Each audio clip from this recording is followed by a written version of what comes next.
Hello mga ka-anime! This is your One-chan. Ngayon nga ay pag-uusapan naman natin ang Chapter 16 ng Spy Family manga series. Magsisimula nga tayo sa chapter na ito since dito nga nahinto ang huling anime series ng Spy Family. Excited na ba kayo mga ka-anime? Tara, magsimula na tayo.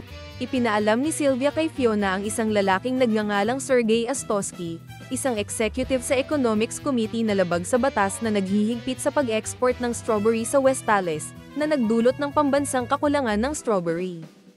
Bilang resulta ng kakulangan, walang mga strawberry sa birthday cake ni Foreign Minister Brands, at nagalit siya. Inatasan ni Sylvia si Fiona ng isang misyon para harapin ang problema bago ito magdulot ng diplomatikong krisis. Nilapitan ni Fiona si Lloyd habang siya ay nagtatrabaho sa Berlin General Hospital para humingi ng isang taong maaaring magpeke ng state seal para sa peking export license. Nagpasya si Lloyd na idirekta si Fiona sa isa sa kanyang mga asset na may mga koneksyon na gawin ito, habang papaalis siya para makipag-usap sa ilang staff ng ospital. Tinitigan siya ni Fiona mula sa likuran na may halong pag-ibig sa mga mata at nagpa siyang kumpletuhin ang misyon para sa kapakanan ni Twilight. Sa isang eskinita, bumaba si Fiona sa isang hagdanan patungo sa kinaroroonan ng Intel guy ni Twilight. Habang papalapit siya sa pinto, nakita niya ang isang button at isang note na nagsasabing pindutin ang button para sa service. Ito ay tila kainahinala kaya gumamit siya ng ballpen upang pindutin ang button, at ito ay nahayag na isang nakakakuryenteng bitag. Tinutuya niya na parang baguhan lang na trap at pumasok bago bumagsak ang isang maalikabok na pambura ng pisara mula sa itaas. Sa pagdaan ni Fiona, patuloy siyang nakatagpo ng ilang mga bitag at bagtong na, I walk on 4 legs in the morning, 2 in the day, 3 in the evening, what am I? Ito ay isang classic riddle na binigay ng Sphinx kay Oedipus at siya lamang ang tanging nakasagot nito. Kung sa Tagalog ang bagtong ay, naglalakad ako ng 4 na paa sa umaga, 2 sa araw, 3 sa gabi, ano ako? Tinalo ni Oedipus ang Sphinx sa pamamagitan ng tamang paghula ng sagot, ito nga ay, mga tao. Kung saan ang eksplanasyon nga dito ay ang mga tao bilang mga sanggol, gumagapang tayo gamit ang ating mga kamay at paa. Natututo tayong tumayo at lumakad gamit ang 2 paa sa pagtanda.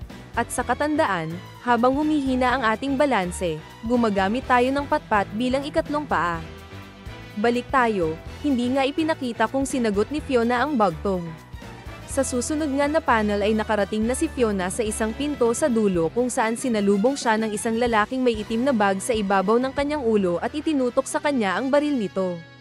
Binati ni Fiona ang lalaki gamit ang Twilight's code phrase na, good day or rather good evening, at inalis ng lalaki ang kanyang bag na nagpapakitang siya si Frankie Franklin. Tinanong nga ni Frankie kung kaibigan ba siya ni Twilight. Binanggit ni Fiona ang pangalan ni Frankie at sinabing isang nakakatawang pangalan para sa isang katawa-tawang lalaki. Sa isip naman ni Frankie na ito ay isang cigarette stand alias lamang at sinubukang ligawan ng pabiro si Fiona at sinabing na-qualify itong si Fiona para sa special discount. Nag-walkout naman itong si Fiona at sinabing malinaw raw na mali ang napuntahan niyang tao. Pinigilan siya ni Frankie at sinabing magiging seryoso na siya at parehas nga daw itong si Twilight at Fiona na walang sense of humor.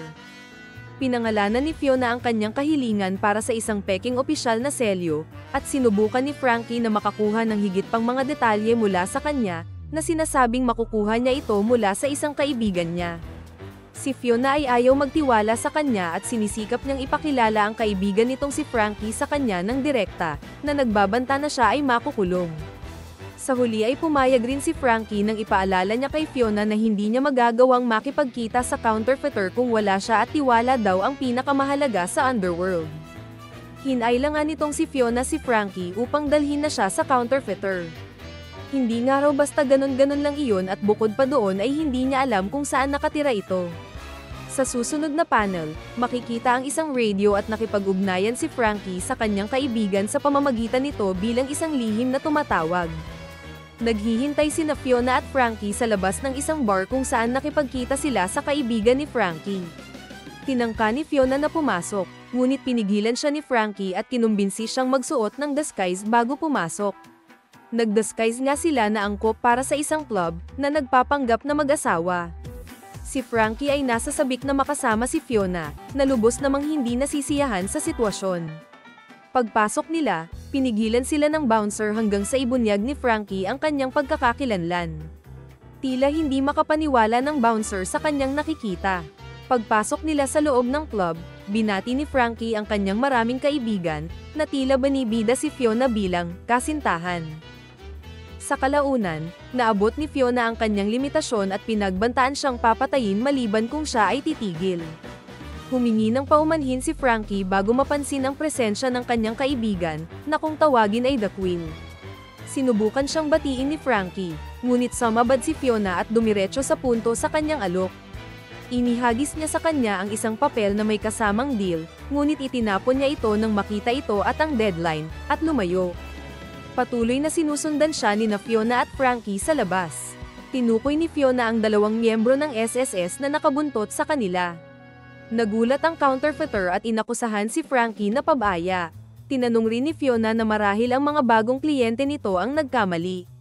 Sinang-ayunan nga ito ni Frankie at sinabihan ng counterfeiter na lagi niyang banibilin na wag basta magtiwala at sinubukan naman itong tumakbo ngunit huli na para mapansin ang isang lalaki sa kanto.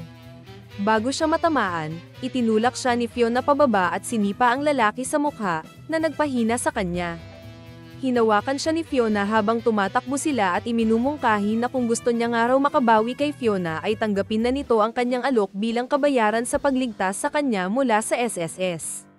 Sa pagdaan nila sa isang sulok, kinuha ni Fiona ang kutsilyo mula sa isa pang lalaking naghihintay sa likod ng sulukat at agad-agad itong itinumba. Ang huwad ay hindi makapagsalita sa kanyang kakayahan, at tiniyak sa kanya ni Frankie na mapagkakatiwalaan niya si Fiona. Binaril ng isa pang lalaki si Fiona, at itinulak ni Frankie ang sarili kay Fiona para paalisin siya habang hinahagis ni Fiona ang kutsilyo sa gunman. Sinubukan ni Fiona na dalhin sila sa ibang lugar upang magtago mula sa SSS, ngunit ipinakita ni Frankie ang kanyang kaalaman sa lugar at nagmumungkahi na lang na gumamit ng isang tunnel path. Kinikilala ni Fiona ang mga kakayahan ni Frankie bilang isang asset, habang sinasabi niyang maaari pa siyang magtago mula sa Wise kung gusto niya. Tinanong ni Fiona kung bakit siya nasa kanilang panig, ngunit sinabi ni Frankie na wala siyang kakampi sa sinuman, hindi lang siya nasisiyahan sa kasalukuyang estado ng asta niya at mas gugustuhin niyang ipagpatuloy ang lahat. Nang maglaon, nakipagkita si Fiona kay Frankie sa kanyang tobacco shop. Inabutan niya ito ng kopya ng dyaryo, kasama ang mga pekeng papel na hiniling niya. Tinanong ni Frankie kung siya ang tumawag sa SSS, ngunit nagmaang-maangan nga lang itong si Fiona. Tinanong ni Fiona si Frankie kung mayroon siyang koneksyon sa mga fine art forger at safecracker, na nagmumungkahi na babalik siya sa kanya kapag may bago siyang ipatatrabaho. Si Frankie ay tumanggi na makipagtulungan sa kanya, na nagsasabi na mawawala ang kanyang mga kaibigan sa pamamaraan ni Fiona. Ano nga kaya ang susunod na ipatatrabaho ni Fiona kay Frankie? Ano naman kaya ang sasabihin ni Frankie kay Twilight pag nagkita sila? Maging matagumpay nga kaya si Fiona sa bago niyang misyon?